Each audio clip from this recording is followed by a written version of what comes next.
রিজিকের মালিক কে? আপনাকে আল্লাহ পাক যতটুকু রিজিক দিয়েছেন তাকদিরে লেখা আছে না? তাকদিরে লেখা আছে না? তাকদিরে লেখা আছে যেটা, সেটা কি আপনি না খেয়ে মরবেন নাকি?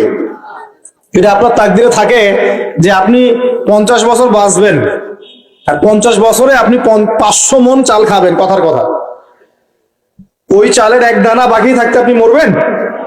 মরবেন না। তাহলে রিজিক কি আমার সাথে সম্পৃক্ত না আল্লাহর সাথে সম্পৃক্ত? এই বিশ্বাসটা করতে হবে। তো দাঁড়িয়ে রাখলে কি মেয়েরা পছন্দ করবে না নাকি? বলেছে যে বিয়ে করবো না দাঁড়িয়ে রাখলে, এমন কথা বলেছে?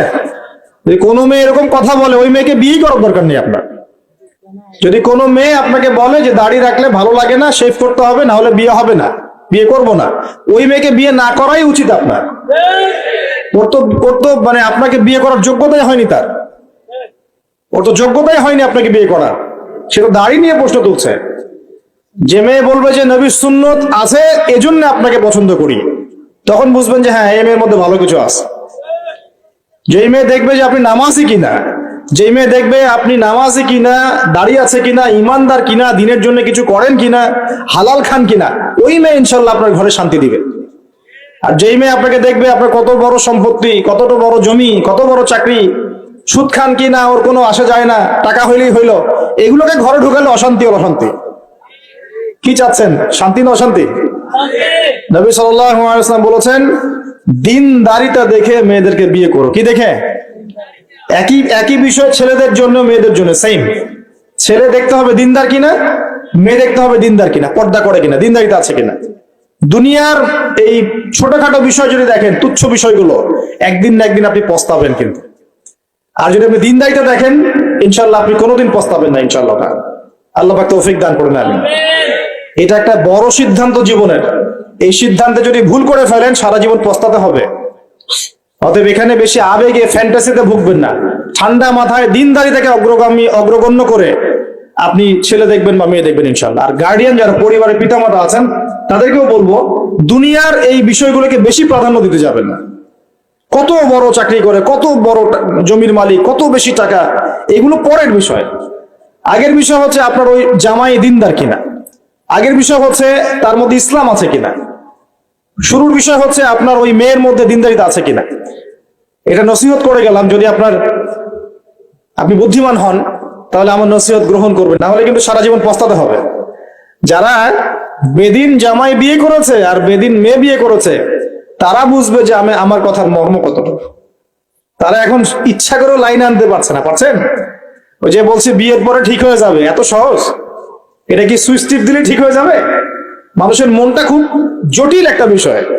এত সহজেই মানুষের মন চেঞ্জ হয় না। হয় ইল্লা মাশাআল্লাহ, আল্লাহ চাইলে হয়।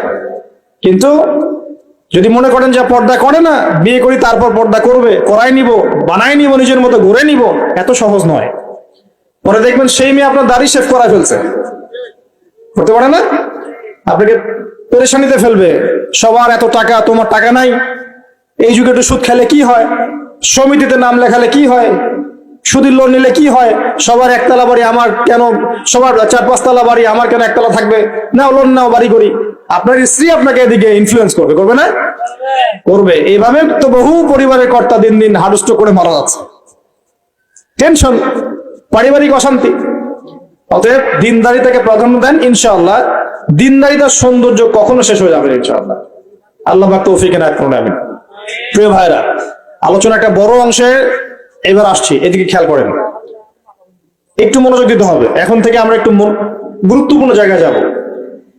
নবী সাল্লাল্লাহু আলাইহি ওয়াসাল্লামের সুন্নতের উপর আমল না করলে আমরা কি জান্নাত পাবো কিনা? আর নবীর সুন্নত কি শুধুমাত্র ইবাদত বন্দেগীর ক্ষেত্রে করলেই হবে, না জীবনের সব ক্ষেত্রে করতে হবে? আমার সাথে কথা বলেন। নবীর সুন্নত কি শুধু ইবাদত বন্দেগীতেই করব, নাকি জীবনের সব ক্ষেত্রে করব? আল্লাহর নবী সাল্লাল্লাহু আলাইহি ওয়াসাল্লাম মাত্র 23 বছরে আইয়ামে জাহিলিয়াতকে সরিয়ে দিয়েছেন, কি দেন নাই? আইয়ামে জাহিলিয়াতের শিরক, ওখানকার আপনার সুদ, ওখানকার আপনার জেনা, ওখানকার মাদক, ওখানকার গোত্রীয় হানাহানি 23 বছরের মধ্যে পরিবর্তন হয়েছে কিনা?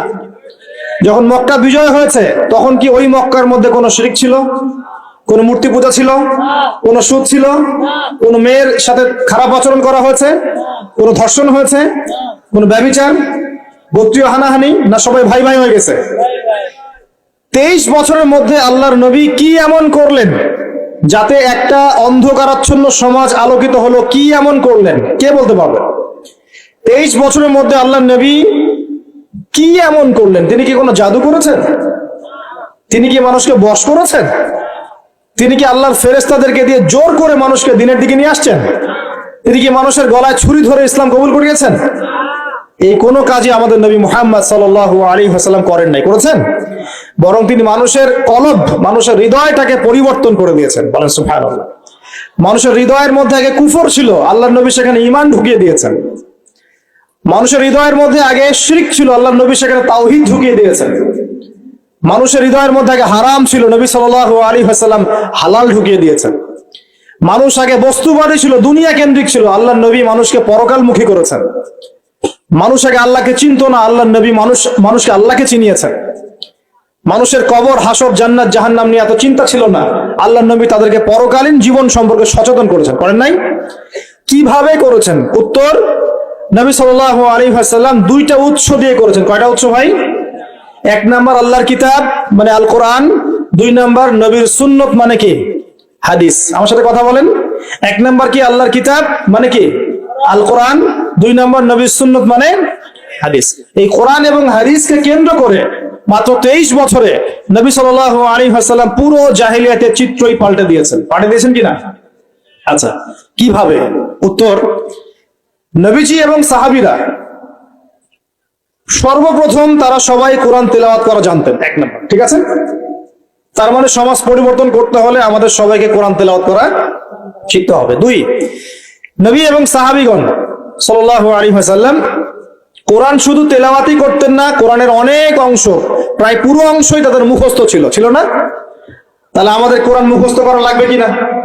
পুরো অংশ না পারি, অল্প একটু করা লাগবে কিনা? অথবা এতটুকু না পারি, এক পারা পারবো কিনা?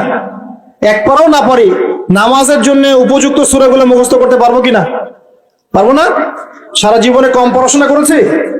প্রচুর পড়াশোনা করেছেন, তাহলে কোরআনের ক্ষেত্রে কেন পিছিয়ে থাকবো? থাকা যাবে? যাবে না। ওই যে বারবার একটা কথা বলি, 15-20 বছর পড়াশোনা করে 15টা সূরা শিখছেন না। 15 বছর পড়াশোনা করে আপনি 15টা হাদিস শিখছেন না। শিখেছেন?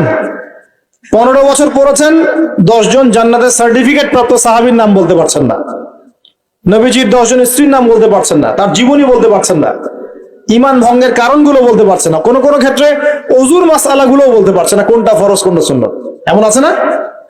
এবং এদের সংখ্যা কি কম না বেশি? এদের সংখ্যা কোটি কোটি, এমন কোটি কোটি মানুষ আছে বাংলাদেশের মাটিতে। আমরা সবাই মাশাআল্লাহ দুনিয়াবি ক্ষেত্রে শিক্ষিত হয়েছে ঠিকই, কিন্তু দিনের বেসিক জিনিসগুলো শিখি নাই। আপনি দেখবেন, আমি দেখাবো, কে আছেন বলেন জান্নাতি 10 জন সাহাবীর নাম বলতে পারবেন? একজন ব্যক্তি দাঁড়ায় যান দেখি, যদি বলতে পারেন আমার পক্ষ থেকে নগদ 1000 টাকা পুরস্কার। জান্নাতি 10 জন সাহাবী, এই দুনিয়াতেই তারা জান্নাতের সার্টিফিকেট পেয়েছেন। আল্লাহ নবী বলেছেন তুমি জান্নাতি, তুমি জান্নাতি, তুমি জান্নাতি। 10 জন বলতে পারবেন কেউ? কিন্তু বিশ্বাস করেন, আমি যদি এখন ধরি কোনো পুরস্কার দিব না, 1 টাকাও ভাদিয়া নাই, আমাকে বলেন বাংলাদেশ ক্রিকেট টিমের 10টা প্লেয়ারের নাম বলেন, সবাই বলতে পারবে।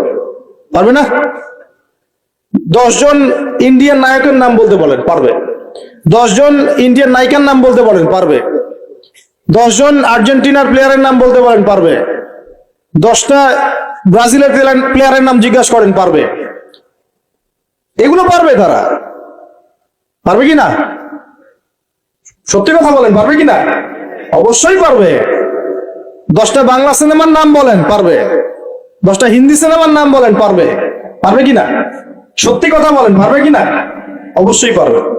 না পারলে তো আলহামদুলিল্লাহ, আপনার জন্য দোয়া থাকবে যে পারেন নাই। কিন্তু বেশিরভাগ ছেলে পেলেই পারবে, বেশিরভাগ মেয়েই পারবে।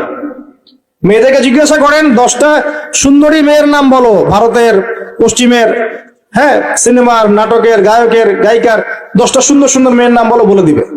পারবে না? জিজ্ঞাসা কর আজকে গিয়ে যে 10 জন জান্নাতের সার্টিফিকেট প্রাপ্ত 10 জন সাহাবীর নাম কি, দেখবেন বেশিরভাগই বলতে পারবে না। এই বিষয়টাকে আপনি কি মনে করছেন? বিগত 10, 20, 30 বছর থেকে আমরা দেখছি যে একটা অসুস্থ প্রজন্ম তৈরি হয়েছে। অসুস্থ প্রজন্ম। কিরকম অসুস্থ? দিনের জ্ঞান অর্জনের কোনো ফিকির করে না, সারাদিন দুনিয়ার জ্ঞান অর্জন নিয়ে পড়ে আছে। এর উদ্দেশ্য একটা সার্টিফিকেট অর্জন করে চাকরি পাওয়া, উদ্দেশ্য এটাও না যে এই জ্ঞান দিয়ে সে দেশ ও জাতির খেদমত করবে, এটা উদ্দেশ্য না। অসুস্থ প্রজন্ম জিজ্ঞাসা করবেন ইসলামের বেসিক জিনিসগুলো জানে না, বাইরের বড় বড় জ্ঞান তার জানা আছে, পুরো পর্যায় সারণী মুখস্থ, কেমিস্ট্রি 10 জন সাহাবীর নাম বলতে পারবে না, 10 জন নবীর নামও বলতে পারছে না। 10টা সূরা ধরলে প্যান্ট খারাপ হয়ে যাবে। একটা সূরা ফাতিহা বিশুদ্ধ করে কোন আলেমের সামনে তেলাওয়াত করতে দেন, দেখবেন 10টা ভুল করে বসে আছে। অনেকে তো আলহামদুলিল্লাহ উচ্চারণ করতে পারে না। কেমন আছেন? আলহামদুলিল্লাহ ভালো আছে, আলহামদুলিল্লাহ ভালো আছে, আলহামদুলিল্লাহ। আলহামদুলিল্লাহ মানে কি? আলহামদুলিল্লাহ মানে সমস্ত প্রশংসা কার জন্য? আল্লাহর জন্য। আর আলহামদুলিল্লাহ মানে সমস্ত ধ্বংস আল্লাহর জন্য। নাউযুবিল্লাহ। অর্থ কি হয়েছে দেখছেন? আলহামদু মানে ছোট হায় হাওয়াজ দিয়ে পড়লে অর্থ পরিবর্তন হয়ে যায়, উল্টা অর্থ হয়। আলহামদু বললে